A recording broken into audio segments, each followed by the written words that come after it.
Restrooms are becoming a new battleground for the trans community. Many members face an internal and external struggle trying to pick which restroom to use. Some people still feel uncomfortable sharing a restroom with someone whom they perceive as a member of the opposite gender. The pressure to choose a restroom brings a level of discomfort to the trans community. California became the first state to pass a bill allowing students to use facilities that match their gender identity. CSUN's University Student Union built 2 gender-inclusive restrooms last year to include the diverse student population. A lot of students say they don't know these restrooms exist, and those who do don't necessarily know where they are located. I did not know that. Where is it? Do you know? I did not know. I did not. I did. I had no idea. All the bathrooms I've seen have been gendered. No, I didn't. No, I did not.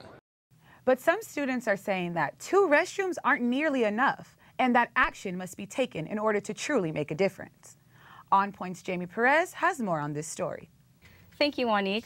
I'm sitting here with Nia Clark, who is the mentoring coordinator of the LifeWorks program at the Los Angeles LGBT Center, Alex Soto, who is the president of the first queer sorority at CSUN, Gamma Rho Lambda, and Freddie Sanchez, who is the assistant director of the Resource Center in the University Student Union here on campus. Welcome, everybody. Thank you. So this first question, we're just going to get right into it, is for Freddie. Can you tell us a little bit about the bathrooms and how did the implementation of the gender-inclusive restrooms come about? So a lot of our students, I think oftentimes when we have change on campus, it's because of a need. When we saw that there was a need for student inclusion, there was a conversation about restrooms and restroom facilities. And so when we started facilitating conversations about what that looked like, the conversation was about restrooms, and we opened up a new building, which is our Oasis Center in the Student Union, and that now has gender-inclusive restrooms. And so oftentimes it's about what do our students need to be successful on this campus, and restrooms was one of them. Can you tell us what the meaning is of the gender-inclusive restrooms? Does this pertain specifically to be inclusive of the LGBT community? Not necessarily just for the LGBT community. I think the need is to be inclusive in general. Oftentimes our students with disabilities potentially might need a gender-inclusive restroom where maybe a caretaker might be in the restroom with them at the same time. Potentially they need additional space. And so oftentimes at different facilities you'll see a family restroom. And so oftentimes that's what the needs are for, not just the LGBTQ community. Hence it's not an LGBT restroom, it's a gender-inclusive restroom. Alex, this next question is for you. Firstly, can you explain a little bit about what gender identity is and what the gender binary is? So gender identity is really how you express yourself. So my gender identity would be defined as I'm trans, but I'm not of either binary. And so the binary basically means so you're like a female and male. Those are the 2 binaries that you can, you know, the kind of the medical aspect of it, I guess.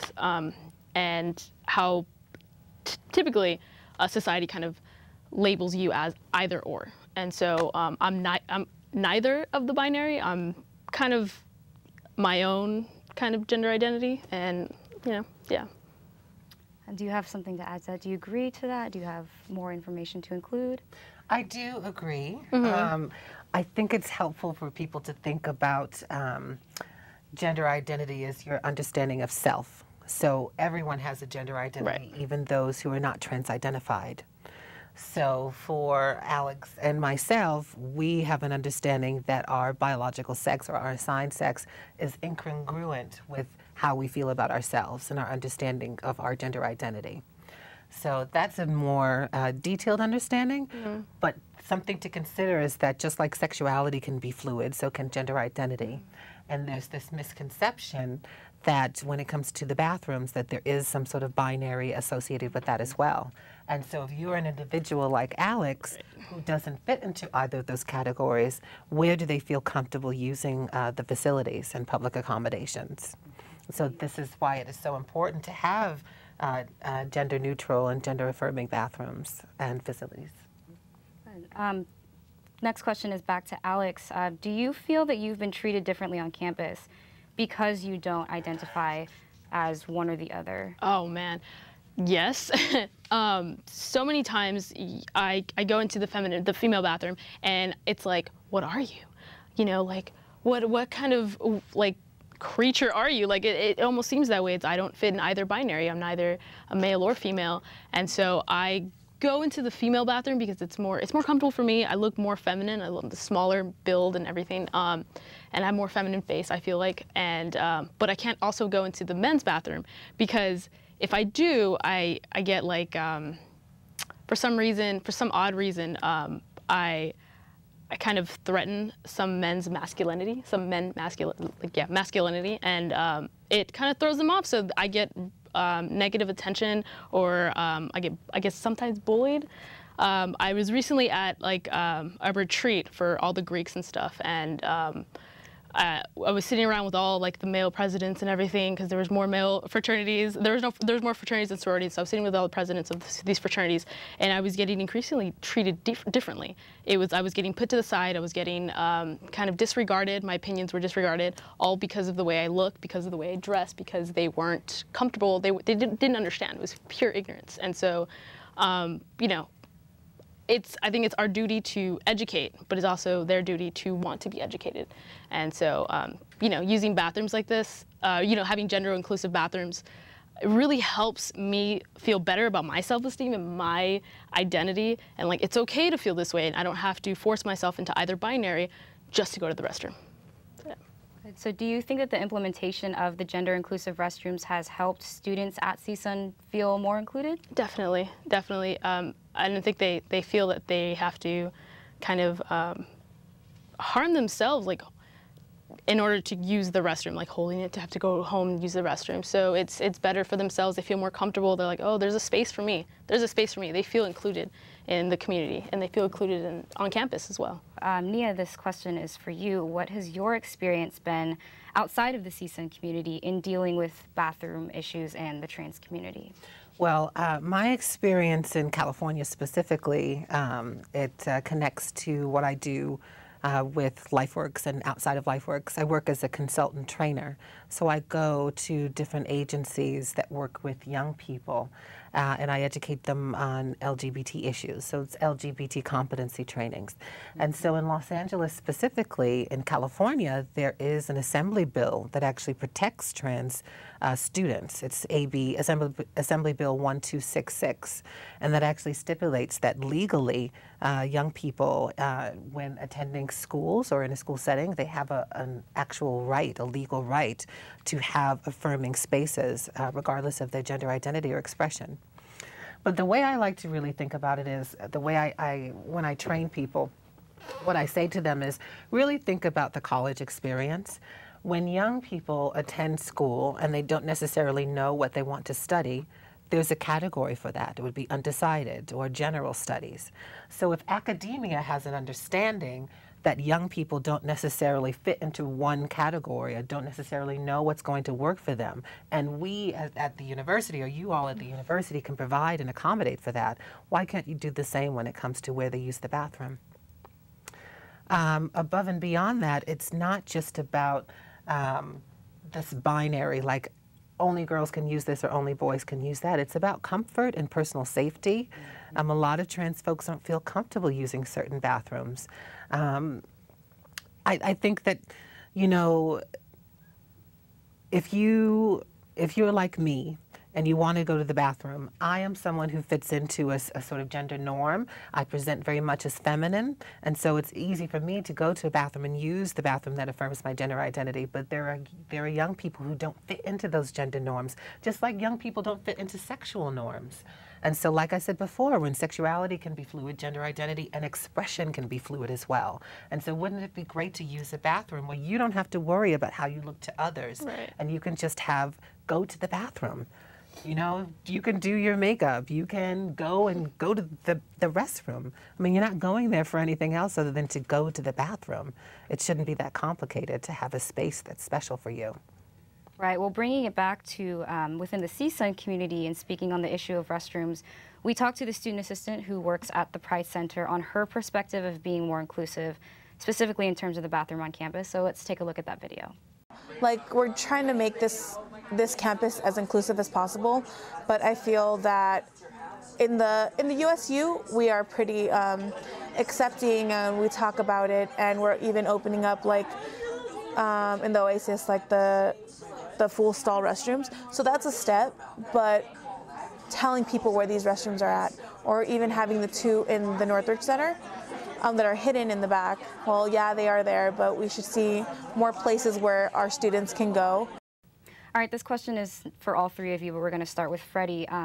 What do you think of her mentioning that no one would know about the bathrooms if they didn't actively visit the University Student Union? I think oftentimes as a community here on campus, we tend to forget what our students are really looking and seeking out.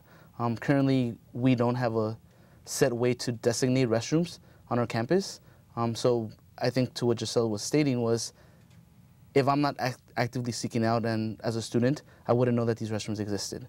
I think we're working on a way to designate that on our website, our university website. I think the Pride Center's website currently has where our restrooms are at. However, as a campus, even though the Pride Center falls under the campus, unless you actively seek out these restrooms, they wouldn't be appearing. So as a university, I think we have to do a better job designating these spaces on our website. What do you think of the fact that she mentioned that no one would know about the restrooms if they didn't actively visit the University Student Union? Yeah, like Freddie said, having that visibility of restrooms and telling people, hey, these are where our restrooms are really important. Like, I didn't even know that we had gender-inclusive restrooms in the Oasis up until recently, last week even. And it's not something we advertise. It's not something that, you know, they're just restrooms to many people. They're just restrooms. Like, it doesn't matter. But it does. It really does. Gender-inclusive restrooms for everyone are really important. The fact that they're single stalls is so important. It's so great because, you know, people can go in and feel comfortable using the restroom. Like, they can go into these areas designated for restrooms and not feel that they have to, like, hide or kind of duck their head. So, but definitely more visibility on that, really. Yeah, what do you have to add to that? I think that this is very reminiscent of what a lot of LGBT folks have to go through as far as having to find resources for themselves. Instead of the resources being available to them and them having knowledge of it, they often have to seek out that information. And sometimes, especially when you're in this academic setting, it can be very isolating, especially if you don't know where to look. And wouldn't it be great if this were just a part of the regular conversation? Why isn't this a part of the conversation? If everyone is introducing this into their lexicon, gender inclusive, gender neutral, if it's a part of everyone's language, then we're normalizing it. And then it's no longer this separate special thing. It's just this thing that, so that we can be inclusive. You know, separating something or making it an individual thing is not being inclusive. Making it a part of the community or making it a part of the general knowledge is being inclusive.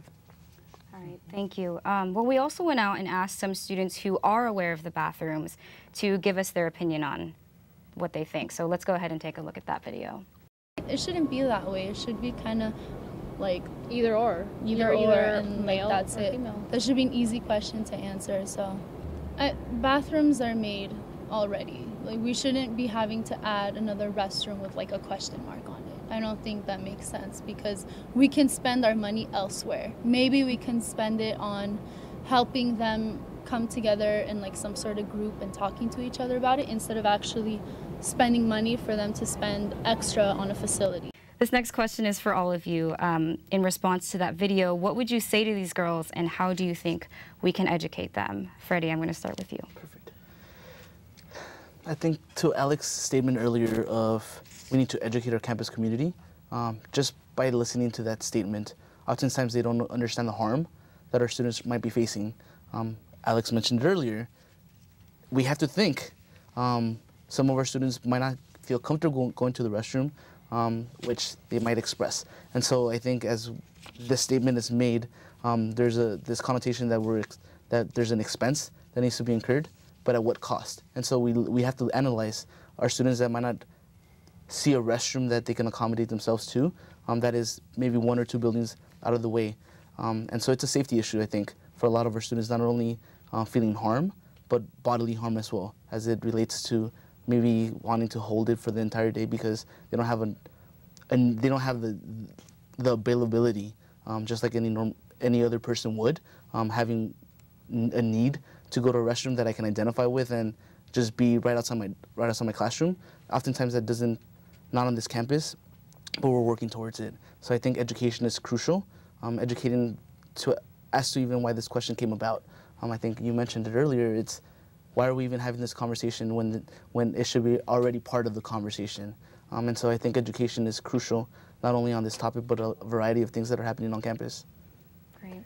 I just wanted to add, yes, the one thing that just got to me was the fact that one of them had said a bathroom with a question mark. Yeah. So that sounds like to me that there's some misinformation about the trans community. You know, there would never be a need for a question mark. That comes from a place of them not understanding the community. We are the question mark for them, but we are not the question mark to ourselves. We don't have any questions about ourselves. That's what gender identity and expression is all about. We know who we are. It's just getting everyone else who is not trans-identified on the same boat. So that's the distinction. We don't need a bathroom with a question mark on it. We just need a bathroom. Alex. I noticed one of the girls was wearing Greek letters, and it's just really funny because as somebody who is in the Greek system themselves, I can totally understand, like, not understand really, I can't understand why they think that way. That's kind of odd. But you know, we try to, like, our organization ourselves we have tried to have, like, the Greek community have, like, queer 101s or, like, some kind of a basic education for these students. And you know, sometimes we hear no response, or we hold events like Trans Awareness Week and, you know, they don't show up, they don't come. So like I said earlier, it has to come from them wanting to learn themselves.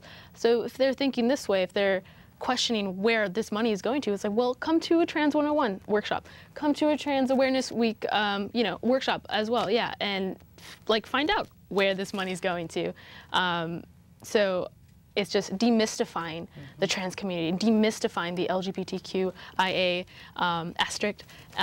aspect of everything, and just really bringing it into our conversation as well every single day. This next question is for Nia. Based on your work within the LGBT community and at the LGBT Center, what actions or steps have you seen to help society become more inclusive to the trans community?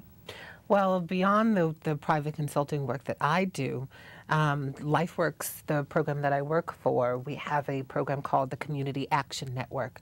So we have a relationship with Los Angeles Unified School District. So we're starting in the high schools, we're starting in the middle schools, and we essentially go and use the power of storytelling, and we use trainings as a means to educate not only the young people about what rights they have and how to better advocate for themselves, and how to be more grouped and more organized, but we also provide trainings and information and resources to the administrators and to the teachers who are actually supposed to be ensuring that all of these young people have access to a quality education without the distraction of discrimination. This next question is for Freddie. Have you directly received any negative response for the restrooms or any positive response for the restrooms? So a lot of the positive responses oftentimes come to the Pride Center. Our students, just like Alex just mentioned, they feel safe, they feel comfortable. There's a space for them on campus where they don't have to worry about it. When we implemented the Oasis, we had one bad it wasn't bad. I think it was just one comment that was made the first week it opened about a student not feeling secure. However, we addressed the situation with our student and really said, if you don't feel comfortable in this space, there's other restrooms that you potentially might feel comfortable. From that statement, again, I think it comes with the education piece that you were alluding to. It's our students have the potential to go to another restroom that might fit to their own style. But as of now, we have not heard any negative sort of comments from any of our students, aside from the positive ones that are coming to the Pride Center to really solidify that there is a need for these restroom facilities. Okay, this question is for Freddie and Alex. Do you think the university could be doing more to implement more restrooms around campus like this one in order to support such a diverse student body? We'll start with Alex. Yeah, I think so. I think it's important to have at least one in every building. There's a few of the science buildings that don't really have gender-inclusive restrooms or don't really have, like, the quote-unquote family restrooms. So I think at least trying to make at least one gender inclusive bathroom in a building. I mean, that's, for CSUN, that's probably asking a lot, but I mean, you know, the least they can do. And Freddie, you're... Yeah, I think going off of that, alongside from building, like essentially having one restroom per facility, it's having same signage. Currently on campus, we have multiple signages from multiple restrooms with the same use purpose, which is gender inclusive. I think as an institution, that's the first thing we're looking at. How do we have everything consistent across the campus? I think we as an institution have the ability to continue working with our students to see what the needs are. And if we need additional gender inclusive restrooms in different facilities, just like Alex alluded to, that's something that we will look towards to sort of change and implement. But there's a process. And I think the first step to ensuring that our students are safe and there's knowledge, having them up on the website, having that there's consistent sign across all the currently there's unisex, there's gender inclusive, there's gender neutral. So having consistent signage across the campus is important. And then moving forward, looking at what do we need to do next to ensure that all of our students are feeling safe and secure on this campus. Right. My group actually went to the Vice President of Student Affairs to get a comment from the university about plans to be more inclusive, but we couldn't get a comment, unfortunately. So I know a lot of people are against the restrooms and they say it makes them feel uncomfortable. So this question is addressed to all of you. Do you think these people have been inside the restrooms and seen that they are private stalls? And what do you think may make them feel uncomfortable still? I think people are not necessarily uncomfortable with the restrooms.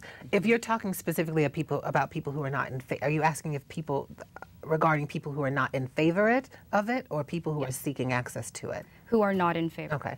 So I think this has a lot to do with some of the stereotypes about the trans community. So it's the same reason why so many people are uncomfortable with trans people using women's restrooms or men's restrooms. There's this misconception that there's, for instance, myself, I'm a male to female trans person. There's this negative stereotype about me coming into the restroom and doing inappropriate things with my body, or being exploitative with a young person, or being exploitative toward other women. And I think there's that misconception right there that when we're in there, that we're there to do more than go to the bathroom, that we're there to do more than peeing. But yes, do we do more than that? Yeah, we wash our hands. Yeah, we put on makeup. Yeah, we check and make sure there's no food stuck in between our teeth. We use the bathroom for the same reasons everyone else uses the bathroom. And I think once people are able to actually get some knowledge about the community, they will understand why it's a necessity to have that bathroom. But until that happens, you know, you can't you know, it's very difficult, it's very easy, excuse me, to be dismissive of this whole concept when you're dismissive of an entire community. But the community is out there. You know, there are many, many trans people who may not be out at this school, who may want to come out, and based on the lack of acceptance or lack of support, they may not ever come out here while at school. And isn't that a tragedy? Yeah. Alex, your input? You have said everything. Yeah, you've really said everything. It's really interesting to see how people who just don't understand. You know, there's a pretty popular quote that I've seen on Facebook before, and they'll say something like, why this woman says she doesn't want any trans people in the bathroom, and she doesn't want a trans woman in the bathroom. She's like, oh, have you seen her? Have you seen what she has?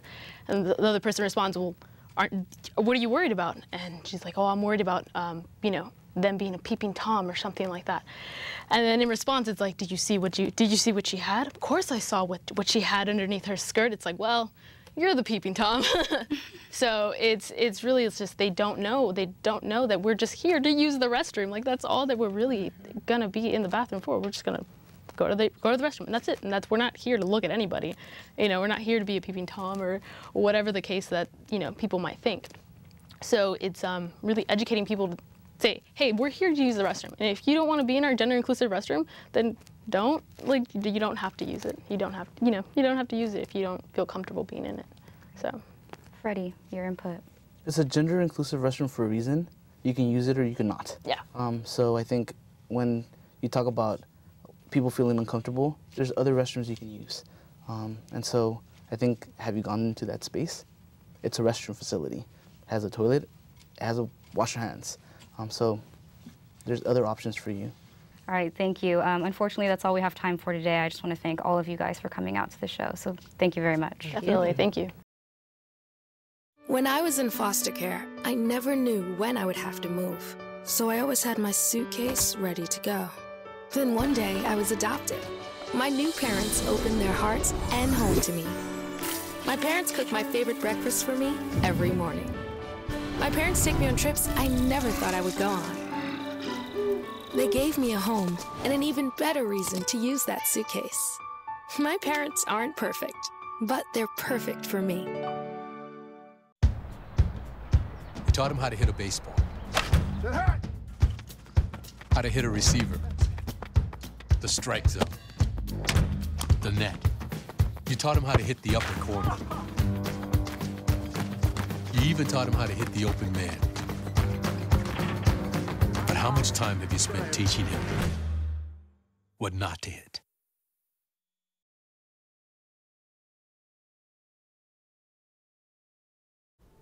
Everywhere that we go, he makes people laugh and makes people smile, and I feel like I have that quality. He's the one who always takes me fishing. I watch golf with him. And I watch him cook, because when I grow up, I want to be a cook too. We have the same faces like this. Dad is the one, when you fall, that picks you up. That unconditional sense of presence and reassurance is really what makes him my father. There are 16 million children struggling with hunger in America. That's 1 in 5 daughters, sons, neighbors, and classmates who don't know where their next meal is coming from. Yet billions of pounds of good food go to waste every year. It's time we do something about it. Feeding America is a nationwide network of food banks that helps provide meals to millions of kids and families in need. Visit feedingamerica.org to help them feed even more. Together, we can solve hunger. Together, we're feeding America.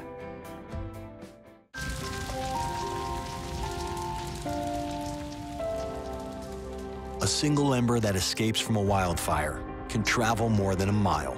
You can't control where that ember will land, only what happens when it does. Get Fire Adapted now at fireadapted.org. Don't worry, 74 people were picked before me in the NFL draft. To fight childhood obesity, United Way and the NFL are helping kids play more. To donate or volunteer, go to unitedway.org/play60. Now I get it. Thank you all for watching On Point. You can follow us on Facebook and Twitter at CSUN On Point. Sunday mornings, look for us on LA's Channel 36 at 11:30 and tune into KCSN on 88.5 FM at 5:30 in the morning. For all of us here at On Point, I'm Elliott. We'll see you next week.